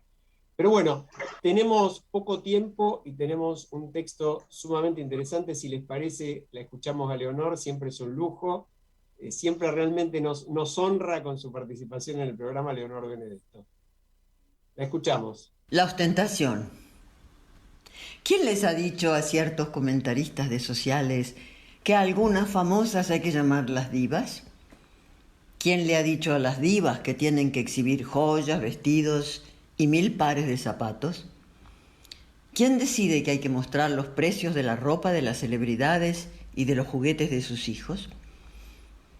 ¿Quién recomienda a los políticos, políticas, hablar de drogas, sexo y goce porque ahora la vida es bella? Ostentar significa exhibir una cosa con vanidad y presunción, según el diccionario. Y se presume de algo que no se tiene, según el mismo diccionario. ¿Para qué? ¿A quién hay que gustar? ¿A quiénes tengo que convencer de algo que no tengo o que no soy? ¿A quién hay que gustar, insisto? ¿De quién hay que lograr el voto y los favores? ¿De los jóvenes? Los jóvenes son los nosotros de mañana. ¿Serán felices si son como nosotros hoy? Que nos quede un poco de cerebro no colonizado, mucho corazón, impulso y fuerza para construir un ser humano libre, bondadoso y compasivo, capaz de ser parte de una humanidad no fragmentada y decente. Es mi deseo. Postdata 1. Frankenstein fue un ser creado a partir de distintas partes de cadáveres, sin alma, escrito por una joven de 19 años en una noche de tormenta para ganar una apuesta. No queremos eso. Postdata 2. Podemos ser algo mejor que el premio mayor de una rifa de la que no tenemos números comprados. Postdata 3. Las circunstancias no son siempre maleables, es verdad, pero nada es más digno de intento que ser libres. Postdata 4. Dime de lo que alardeas y te diré de lo que careces, ya sea sexo, droga o rock and roll. Bueno, como siempre, yo diría que muy buena parte de lo que dice Leonor aplica, por ejemplo, a casi todos los candidatos de estas elecciones, ¿no? Todo perfecto. En realidad, la reflexión de Leonor es muy importante y va, por supuesto, mucho más allá de las elecciones y de la trivialización de la política en la que han caído, no digo que todos, pero muchos de las candidatas y candidatos, creyendo que los jóvenes son triviales, ¿no? Que es un error profundísimo. Pero me parece que hace a lo que se llama el consumo ostentoso, ¿no? En sociología, y que no da para conversarlo hoy, pero tendríamos que retomarlo, porque genera una cuestión de modelos que son absolutamente negativos para lo que vos hablabas, Alejandro, al principio del programa, que es este llamado de las iglesias al cuidado del planeta, que pasa justamente por empezar a consumir de otra forma. Y este consumo ostentoso es realmente quemar, ¿no? Simbólicamente y a veces realmente el planeta. De manera que yo creo que da para, la reflexión de Leonor da para mucho y es sumamente profunda. Tan es así, Mercedes, que hace muchos años, y tampoco fue leído tan a fondo, hay notables estudiosos y científicos que han planteado que si el mundo quisiera vivir al nivel de lo que ya entonces, 30 años atrás, vivía la clase media de los Estados Unidos, harían falta 3 planetas y medio. Entonces, claro. este tipo de concepto me parece que efectivamente va muy, muy al punto, ¿no? Inés, decinos qué te parece. Me parece que coincido plenamente con el texto de Leonor. Y ustedes saben que yo trabajo con jóvenes, y trabajo con jóvenes en Barrio Mujica, ex Villa 31, trabajo con jóvenes en el barrio Paloma de la Paz, en La Hoya, en las afueras de Corrientes, trabajo con jóvenes en la banda del río Salí, trabajo con jóvenes en Alto Comedero. No son countries, por decirles, ¿no es cierto? Y les quiero traer la voz poética, que no sea solo de esta talentosa actriz, sino la voz poética de nuestros jóvenes hablando, que quizás tanto María Eugenia Vidal como Victoria Tolosa Paz podrían escuchar a estos jóvenes hablar sobre estas cuestiones. Dicen: siento miedo al vacío de la muerte, porque al morir ya no veré a mis familiares y seres queridos y logros. La idea de pensar que es tarde para estudiar y avanzar en mis proyectos debe morir. Siento miedo al futuro cuando pienso que mis sueños anhelados pueden no hacerse realidad. La idea de que las personas adictas son vagas y de que el alcohol no es una droga debe morir. La idea de que tomada soy más piola debe morir. Siento miedo a la soledad cuando veo mis estrías y mi celulitis y me siento fea. La idea de que no puedas luchar por tus derechos solo porque vivís en un barrio marginal debe morir. Sentí miedo a mí misma cuando no expresaba lo que sentía, encerrada en mi propia burbuja, creyendo que nadie podía ayudarme. Entonces, yo digo una cosa: cuando nuestra queridísima, ilustre representante del PRO dice que el consumo recreativo está fantástico, y esta es la voz de los jóvenes, ¿qué tenemos que sentir y pensar? Cuando la señora Victoria Tolosa Paz habla del garche, que la palabra garche no es la mala palabra, sino que alude a la joda.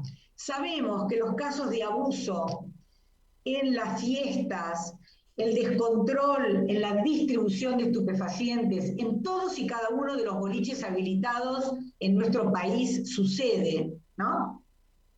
Y que los jóvenes están preocupados por ese descontrol. Decimos: chicas, vayan a la peluquería, actualicen un poquito esas cabecitas, ¿no? Hablen con los jóvenes, porque esta es la voz conmovedora de los jóvenes. Vos sabés que yo quería plantearles otro tema, escucharla a Marta, una reflexión sobre esto, porque leí hace unos minutos: 1/3 del electorado tiene menos de 30 años. Obviamente a ese electorado se dirigían estas dos candidatas, que están muy bien porque son de los dos lados de la grieta, ¿no? Y las dos se dirigen a los jóvenes y no tienen la menor idea de quiénes son al mismo tiempo. 33%, 1/3 son jóvenes, menores de 30.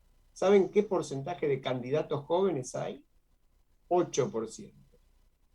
Marta, ¿qué te dice eso? Bueno, sí, que tenemos que seguir impulsando en otras voces la visita de jóvenes que hemos escuchado ya varias veces, que tienen tantísimas cosas para decir y que serían excelentes políticos. Eso por un lado. Y por otra parte, yo creo que se trivializa tanto esto en la campaña, que aparecen las mamás de los candidatos, el garche, el que si un porro en Recoleta puede pasar, pero ustedes no saben lo que es un porro en la villa. Bueno, esto es porque no tienen nada para decir, no tienen nada para ofrecer al futuro de esos jóvenes. Entonces, bueno, esto sería el revés, ¿no? que siempre tratamos. Y por suerte, esta campaña, que yo creo que es una de las peores que, por lo menos en mi historia ciudadana, he podido mirar, escuchar, termina el viernes a las 8 de la mañana, ya hay veda electoral y, bueno, tratemos de construir cosas distintas para el futuro. Esto digo como revés, pero el derecho, yo quiero traer dos cosas que son importantes. Una, que en Mendoza la ley de ficha limpia ya se ha aplicado. Hay algunos candidatos que han quedado inhabilitados por tener condena, entre otras cosas, algunos por un delito de abuso sexual. Me parece un logro fantástico. Saludos a Gastón Marra y a todos los que lo han acompañado, por un lado. Y por otro, me parece muy importante, dentro del derecho, una presentación que han hecho hace muy poco, alrededor de 180 políticos RAP, que son parte de, o han sido parte de RAP, de distintas ideologías partidarias, en relación al tema de la boleta única papel. Porque, bueno, como todo el mundo sabe, todavía en esta oportunidad vamos a votar con la boleta multipartidaria, ¿no? Que implica, miren, el costo son 3.000 millones de pesos, lo que es igual a 3 millones de vacunas o 600.000 asignaciones universales por hijo. ¿Mm? Esto es una barbaridad que hay que finalmente descartar. El 90% de las democracias del mundo tienen boleta única de papel, que además de ser más económica, es más transparente, evita las trampas de muchos partidos, es más eficiente y es lo que de alguna manera esperamos que el Congreso trate en sus próximas sesiones para tenerla así en la próxima elección general del año 23 por lo menos. Alejandro, yo quería agregar un dato a la información que vos diste hace unos minutos. Es que los adultos mayores representan el 11.7 del padrón electoral, es decir, casi 5 veces más que los adolescentes de 16 y 17 años que fueron incorporados para esta elección, que tampoco son tenidos en cuenta. Solamente hacer esa aclaración porque es importante la invisibilización de los dos extremos del ciclo vital. Tal cual, y además que son justamente los que en general hemos tratado de convocar en otras voces y seguiremos haciendo, ¿no? Claro, lo digo por eso, justamente. Yo le agregaría a lo que dijo Marta, que me parece muy valioso, además de la celebración, el saludo a los amigos de Ficha Limpia, a Gastón Marra en particular, bueno, a Maite Basterra, que estuvo con nosotros la semana pasada y fue un placer tenerla. Yo creo que otro dato de la realidad, Marta, muy significativo, es que esto que vos contás, la gente en general se puede enterar por el derecho y al revés, y quizás por algún medio más, pero no ha sido como debió haber sido tapa de los principales medios.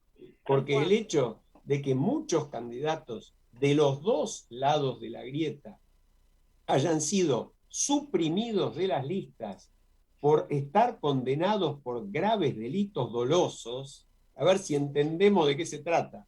Los que van de candidatos pueden estar condenados, como decía Marta, hasta por violación, porque en Mendoza la ley dice que todo condenado, aunque sea en primera instancia, ya no puede ser candidato. Y uno se pregunta, y volvamos a decirlo aunque lo dijimos 1000 veces, si un condenado por un delito grave no puede ser empleado público, ¿por qué diablos podría ser diputado o senador de la nación? Bueno, en Mendoza por lo menos no puede ser ni diputado ni senador provincial. Es un avance para celebrar, pero me encantaría que Clarín, La Nación, Página 12, Infobae, C5N, TN, todos los medios de la Argentina mostraran esta noticia tan significativa. No es casual tampoco que no la muestren, me parece, ¿no? Nos vamos a ir a la pausa y vamos a volver para escuchar cosas lindas, para escuchar cómo se pueden hacer realmente con esfuerzo, con compromiso, incluso con sacrificio, las mejores cosas para quienes más las necesitan. Volvemos con Inés Sanguinetti en un minuto. Vamos a la pausa, Gerardo. Ecomedios.com AM1220. Estamos con vos. Estamos en vos. Espacio cedido por la Dirección Nacional Electoral. Frente a la catástrofe social, hay que cortar con la deuda y que los ricos paguen. Ayúdanos a revolucionar la izquierda. Terminemos con el sectarismo que dificulta construir una alternativa grande, amplia y fuerte. En Buenos Aires, Alejandro Bodar, diputado. Lista 10R, MST, en el Frente de Izquierda Unidad. Omint Digital, la primera plataforma online para cotizar y comprar un plan médico con cobertura nacional para vos y tu familia. Ingresá en omintdigital.com.ar y conoce más. Superintendencia de Servicios de Salud. Órgano de control de las empresas de medicina prepaga. 0800-227-2583. SSSalud.gov.ar. RNMP 1336. El mundo del fútbol no se detiene para nada, tanto en Argentina como en Europa, en África o en Oceanía o en Asia. El fútbol sigue adelante y las empresas lo saben. Por eso siguen acompañando con lanzamientos, con novedades y campañas nuevas, como la nueva de Puma, que aprovechó a sus figuras. Neymar Jr. es brasileño, figura del Paris Saint-Germain, figura de Brasil, compañero de Messi en Francia, para lanzar los nuevos botines bajo la campaña Faster Forward, que se tratan de dos modelos, el Futuro Z, el Future Z y los Ultra 1.3. Bueno, el Future Z ya lo está usando Neymar, así que el próximo partido que lo veas no vas a ver lucir esos botines azules, y después vas a ver los Ultras 1.3, que son los que van a utilizar Agüero y Anthony Griezmann, otras dos figuras de Puma. Bueno, Puma lanza sus botines y nada mejor que aprovechar a sus embajadores para promocionarlos, mostrarlos, y que vos, que sos un futbolista aficionado y que soñás tal vez jugar un poquito como ellos, bueno, te tientes y compres sus botines. Omint Digital, la primera plataforma online para cotizar y comprar un plan médico con cobertura nacional para vos y tu familia. Ingresá en omintdigital.com.ar y conoce más. Superintendencia de Servicios de Salud. Órgano de control de las empresas de medicina prepaga. 0800-227-2583. SSSalud.gov.ar. RNMP 1336. Espacio cedido por la Dirección Nacional Electoral. Soy Victoria Tolosa Paz y voy a trabajar para vos desde el mismo día en que me elijas como diputada. Trabajemos para lograr la vida que queremos. Victoria Tolosa Paz, Daniel Goyán, precandidatos a diputados nacionales por la provincia de Buenos Aires. Frente de Todos, lista 507, celeste y blanca.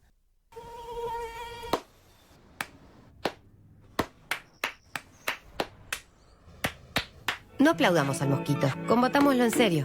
Para combatir el dengue, el zika y el chikungunya, evitemos que los mosquitos piquen y se reproduzcan. Usemos repelentes, coloquemos tules en la cuna de los bebés y demos vuelta a contenedores para que no se acumule el agua. Si tenés fiebre alta, dolor de cabeza y dolor muscular, no te automediques y acudí al médico. Encontrá más información en argentina.gov.ar. Argentina Unida, Ministerio de Salud, Argentina Presidencia.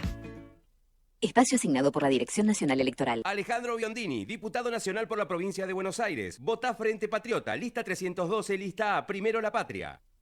Espacio cedido por la Dirección Nacional Electoral.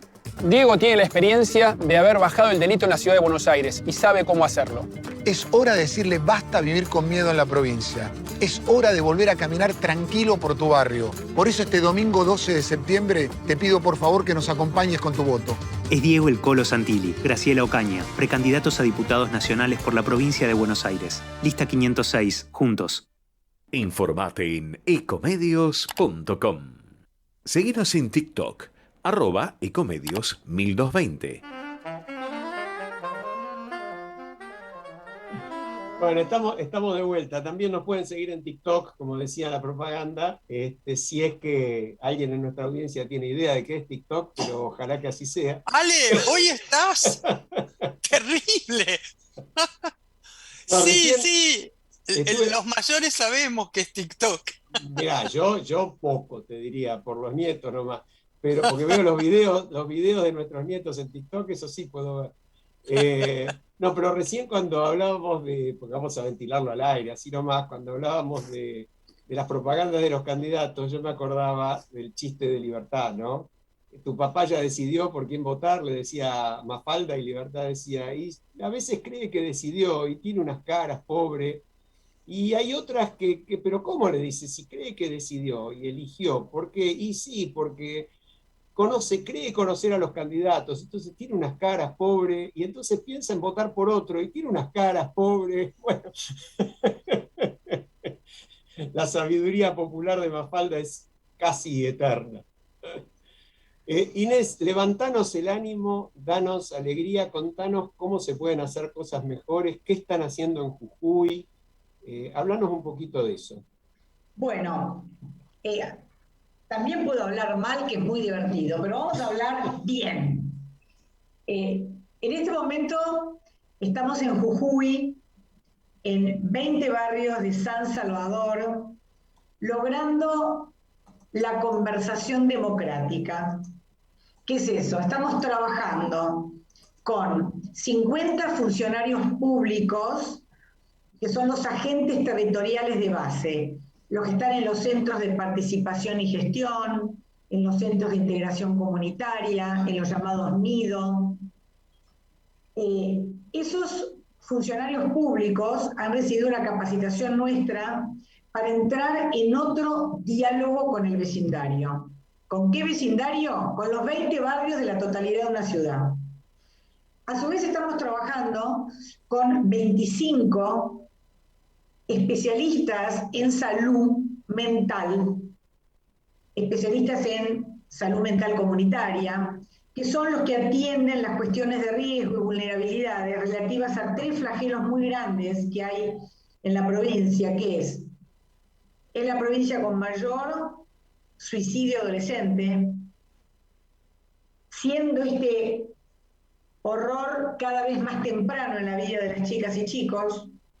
Estamos trabajando en violencia de género, es la 5ª provincia en violencia de género en el país, y estamos trabajando en el creciente flagelo del consumo problemático mal atendido por la queridísima leona María Eugenia Vidal. Entonces, haciendo esto, lo estamos haciendo además con 30 artistas comunitarios de diferentes grupos artísticos independientes. Toda esta masa humana trabaja también con docentes de las escuelas públicas de estos 20 barrios y jóvenes con cierta condición de liderazgo, para que esa conversación que necesitan tener los territorios para entender cómo se expresan estas problemáticas en el territorio, suceda con empatía, suceda con escucha, ¿sí? Hay una intensificación de la escucha en relación a estos temas que le hemos lanzado con un nombre muy significativo que se llama El Escuchadero. ¿Sí? El Escuchadero es un espacio pequeño, uno fijo, en el parque Civi, que es un parque, hablando de Estados Unidos, como parecido al Highline que vos vas a estar recorriendo estos días, pero está al lado del río, abajo en vez de arriba, y hay un montón de gente que circula, y ha puesto con mucho criterio el municipio espacios, bancos, mesas, ¿no? Lugares para hacer gimnasia. Entonces ahí va a estar un escuchadero. El escuchadero es un pequeño habitáculo lleno de colores muy atractivos, lleno de preguntas de todo tipo, con una pregunta central, que es la pregunta que se le hace a los ciudadanos: ¿cómo va tu vida? Y esa respuesta está lista para producirla estos agentes públicos de salud entrenados para eso.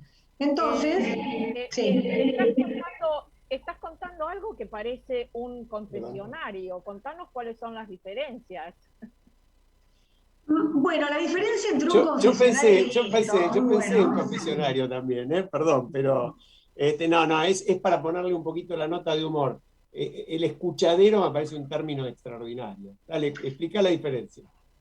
La diferencia entre el confesionario y esto es que los confesionarios de la Iglesia Católica, según mi punto de vista, que es totalmente parcial, son espacios de control y castigo,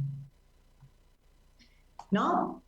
Y son inventos. Mi mamá es teóloga, tiene 91 años, es muy conservadora y sin embargo la ven bastante mal en la iglesia porque ella dice que el confesionario es un invento de la iglesia, no del fundamento del cristianismo. Entonces nos han inventado eso para manejarnos la capocha, los curas. Entonces lo que se busca en el confesionario es el poder de la iglesia, no empoderar a las personas. Entonces en el escuchadero nuestro hay un paso de ese silencio que oprime a la escucha, de la soledad a la compañía íntima con alguien, del miedo al apoyo, porque a las personas se las escucha y se las orienta. Si el caso de violencia de género, consumo o depresión necesita de espacios de contención, las personas se llevan referencias, no solo de la oferta del Estado, en relación a esas contenciones, sino de la oferta de la propia comunidad en relación a esas contenciones. Entonces, el espacio del confesionario te encierra en tu dolor y acá sería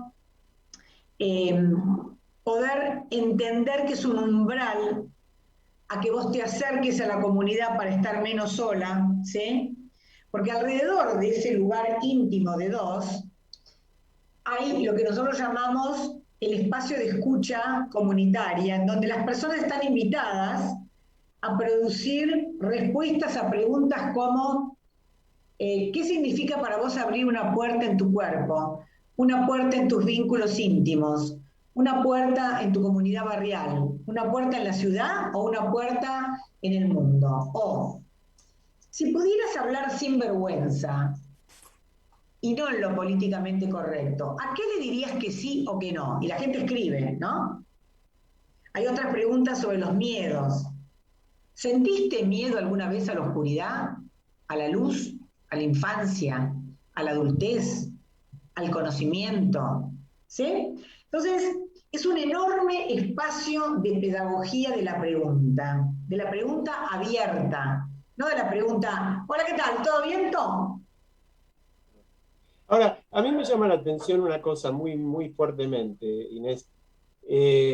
Jujuy parecería tener algunas características que tienen la mayoría de las provincias argentinas, en particular las del norte, un esquema en muchos aspectos feudal, muy conservador, y por lo que uno lee y lo que sabe de esta tarea tan extraordinaria, es una tarea que se hace en pleno acuerdo de participación con el Estado, y de poner y acercar el Estado a los problemas reales de la gente. Es decir, vos estás hablando de algo que uno lo escucha y parecería, no sé, sueco o finlandés. Bueno, de hecho, les voy a contar ahora en 5 minutos que he articulado esto con la ciudad de Medellín, con la alcaldía de Medellín y con Dinamarca, así que muy bien orientado. Mira, te contesto no con una frase mía, sino con una frase de Ítalo Calvino. Ah, mirá, nada menos. Chupate esa mandarina. Porque mirá lo que dice Ítalo Calvino en un texto precioso que se llama Las ciudades invisibles. Sí. Ítalo dice, porque tenés razón, Jujuy, Salta, Tucumán, son ciudades tremendamente patriarcales, de comendadores, de opresores de los pueblos originales, tremenda. Sin embargo, como dice Ítalo, en el infierno no todo es infierno. Entonces Ítalo dice esta cosa genial. El infierno de los vivos no es algo que va a venir, ¿viste? Es lo que estamos viviendo ahora. Eso es el infierno de los vivos, dice Ítalo. Pero hay uno que es el que ya existe. Vivimos todos nosotros, habitamos todos los días y somos parte de ese infierno, ¿sí? Juntos somos parte de ese infierno. Pero, dice, hay 2 maneras de no sufrir el infierno. Y una justamente es la que ha encarado este proyecto que se llama El Escuchadero, con el municipio de Jujuy y con Crear Vale la Pena, que es, hay una manera que es aceptar el infierno, aceptar ser parte del infierno, confundirte con el infierno hasta que casi ya no lo registras. Por ejemplo, los chistes machistas son una manera de confundirte con el infierno. Si tenés un pariente que hace un intento de suicidio y le comentás a tu tía, ¿sabés por qué lo hace? Porque no quiere trabajar. ¿No?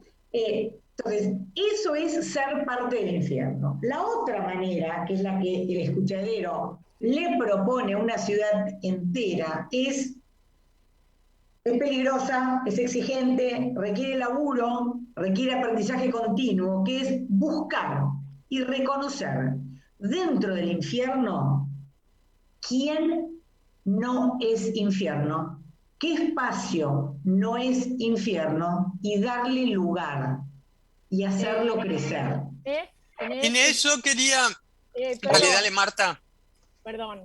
Micrófono, Marta. Ese concepto de Calvino es fenomenal. Yo lo he utilizado, la referencia al infierno, lo que es infierno, lo que no, en el epígrafe de un artículo que escribí hace unos años, porque es maravilloso. ¡Qué lindo! Bueno, pues ¿sabés, por ejemplo, qué cosa no es infierno? El jefe de gabinete del intendente, que dice, para un poco, esto es un proyecto, pues nosotros se lo llevamos como un proyecto para la Secretaría de Cultura. Él dice, no, ¿cómo Secretaría de Cultura? Esto es un proyecto para todas las áreas de gobierno. Imagínate, yo los pelos así. No, gracias. ¿Entendés? Lo entendió. Lo entendió. Entonces, primera capacitación, vino primero la gente con cara así, ¿viste? ¿Y yo por qué tengo que venir a una capacitación sobre actividades lúdicas para la mejora de la escucha y el diálogo? O sea... No, me lo imagino, podríamos pensar en Gasalla, ¿no? Me imagino el concepto de empleado público yendo a recibir una capacitación, además de gente del ambiente artístico, de esos locos que no sé quiénes son. Bueno, pero sorpresa, todos los funcionarios de base vinieron y lloraban de emoción y agradecimiento. Qué pena que no lo podemos mostrar, pero hoy me acaba de llegar, porque los capacitamos, y ahora están solos haciendo las actividades, sin los artistas. Y están haciendo un diagnóstico participativo. Marta, vos que has alentado esto desde tu gestión, tanto te morís muerta, tenés un orgasmo múltiple, si ves a estos funcionarios preparando puntillosamente el umbral, la actividad, la fotocopia. ¿Entendés, Marta? Música para mis oídos, porque nosotros, cuando yo estaba a cargo de la Subsecretaría para la Reforma Institucional, desarrollamos un programa de auditorías ciudadanas en distintos lugares y tuvimos una experiencia maravillosa justamente en Palpalá, que es una comunidad en Jujuy de unos 40.000 habitantes que tuvo una etapa muy... cómoda en algún momento, porque gran parte de su población económicamente activa trabajaba en los altos hornos Zapla. Cuando esto se cierra, empieza la debacle, y ahí es cuando justamente Palpalá, incluso dentro de Jujuy, se convierte en el lugar de mayor índice de suicidio adolescente. Exacto. Porque los jóvenes eran hijos de esos ocupados de los altos hornos Zapla y no tenían, terminaban el secundario, si lo terminaban, y no tenían en ese momento $1.50, que era lo que costaba el pasaje en colectivo para ir hasta la ciudad de San Salvador de Jujuy y seguir estudiando. Entonces, ¿qué hacían? Se reunían en la plaza, conseguían droga, etcétera. Y en un momento el intendente, una persona muy sensible y comprometida, vino a vernos y a decirnos que por favor él quería hacer algo con esos jóvenes porque los había visto crecer, eran amigos de sus hijos, y él iba a los velatorios de esos chicos que se habían suicidado y los padres lo miraban como diciéndole, ¿y vos qué haces acá? ¿Qué estás haciendo? Bueno, a partir de ahí la comunidad empezó a hacer un trabajo que tiene muchísimo que ver con esto que vos contás y que, bueno, nada, recibió algunos premios en distintos lugares y a mí me encanta escuchar porque no tengo dudas de que de alguna manera hemos puesto un granito de arena en su momento ahí en Palpalá. Gracias, mandé las fotos para que las vean. Dale.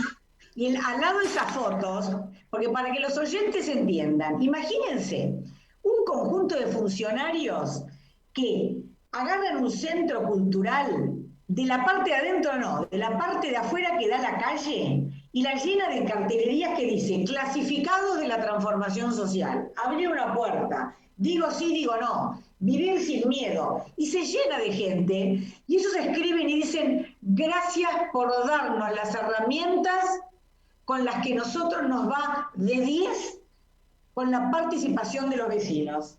¿Entienden? Entonces, esa voluntad política requiere coraje, requiere tener una idea, y si no tenés la idea, aceptar la idea de otro y poner un plan en marcha. Después yo le dije, mirá, yo no quiero tener funcionarios de base solo, porque los que toman las decisiones son sus jefes. Te propongo capacitar a sus jefes. Vinieron los jefes. La misma, al principio, cara de esta, ¿quién es? Bueno, fascinados los jefes. Entonces están avalando a su gente. Entonces, en ese lugar, yo estaba dando una capacitación, se para una mujer de un barrio que se llama Che Guevara y dice, yo a Inés la conocía de antes, porque ella una vez nos vino a hablar sobre esto, pero después desapareció, claro. Me había invitado a hablar sobre lo importante que era hacer estas cosas en la Secretaría de Hábitat del gobierno de Macri. Y después, cuando les dije lo que había que hacer, dijeron, no, tampoco es para tanto. Bueno, chau, me fui. Entonces, se para esta mujer, yo que se me pongo a llorar, le habla a los 50 y pico y dice, a mí me tiraron un edificio, el gobierno de Macri me tiró un edificio por la cabeza y me dijo, si juntás 200 personas te hago el edificio, si no, no. Y se fue la funcionaria de Macri. Y yo desesperada para que en el barrio haya algo, junté las 200 personas. Y recién hoy, 5 años después, estoy recibiendo la capacitación para ver qué se hace en un lugar así. ¿Cómo se trabaja participativamente con los vecinos? Bueno, entonces, ahí ¿sabés qué me parece, Inés? Que esto va de la mano con otro de los temas que nosotros siempre recalcamos, también lo planteamos desde Argentina Conversa, iniciativa de la cual participamos todos, y es este tema de la continuidad en el Estado, ¿no? Tiene que haber gestión, sin gestión no se puede hacer nada, el verso no sirve para nada. Ahí tenemos en imagen, en este momento, justamente las fotografías que... Gracias, qué genio, Javier. Había mandado. Pero después tenemos que sostenerlas como políticas de Estado. Explica un poquito la fotografía. Sí, voy a contar esto. No es solamente, esto no es un tema de continuidad. El gobierno de Macri realizó malas prácticas.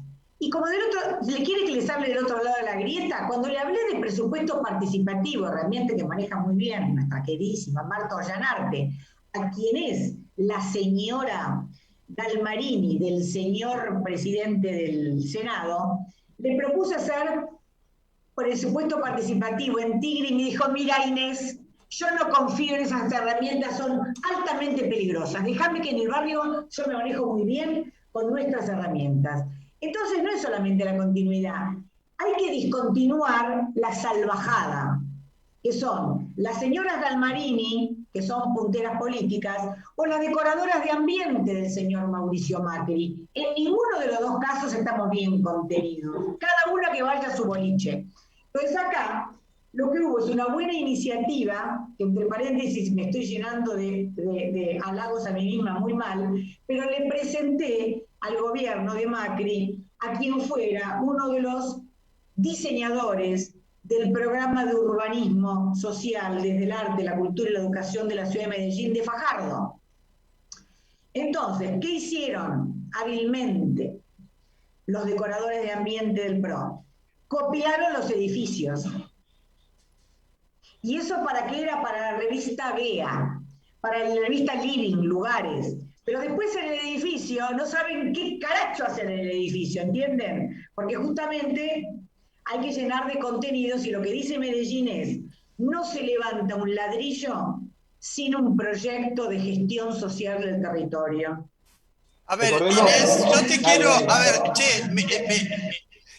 yo quería, porque me quedé con el tema del escuchadero y el confesionario. Mi madre no era teóloga, era doctora en ciencias económicas, nunca hizo terapia, pero le encantaba ir a confesarse. O sea que creo que para mucha gente el confesionario fue la manera de no enloquecer con 4 hijos, etcétera, etcétera. Pero cuando vos describías lo que iban pasando en Jujuy, y yo participé inclusive de alguno de tus talleres online con maestros, formándolos, que me parecieron absolutamente geniales, me sigo preguntando cómo hacer en ciudades tan macromegálicas como es Capital Federal, como es Cava, para trasladar este tipo de metodología. Me pregunto y te pregunto si son metodologías para espacios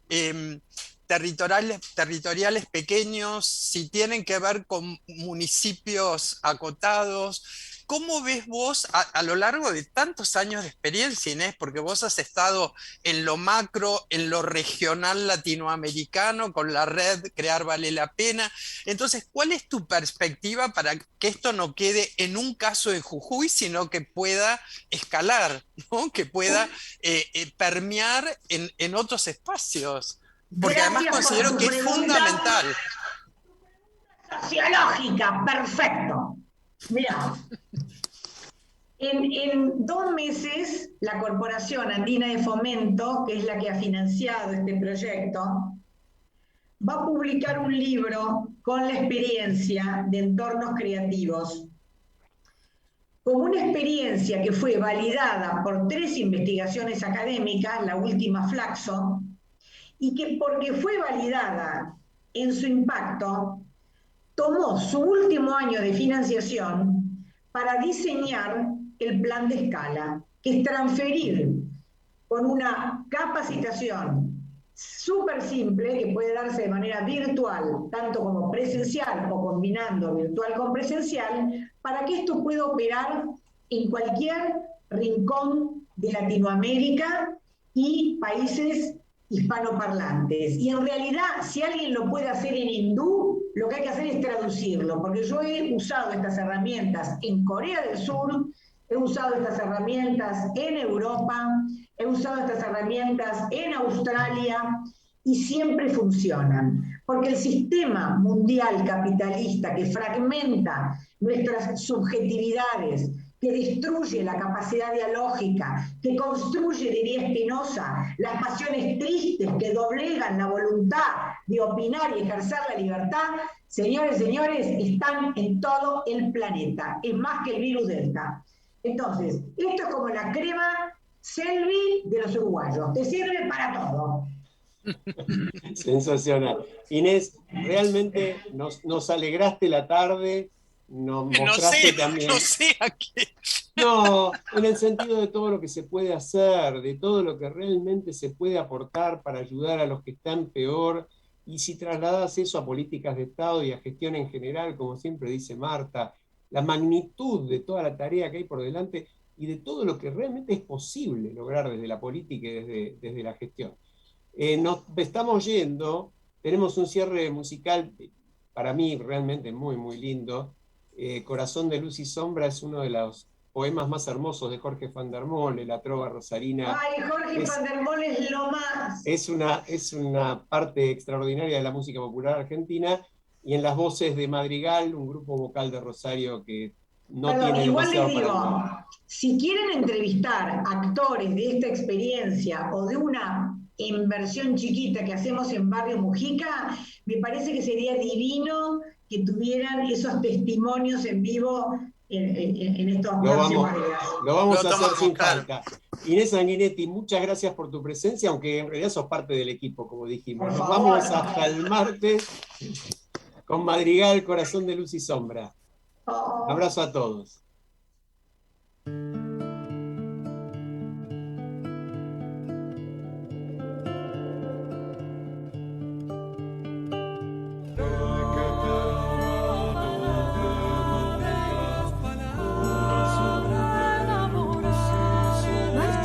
Ciegos sobre una pintura, nave de los locos y su arboladura, ojos donde aflora la miel y el veneno, y la luna mora de los sarracenos.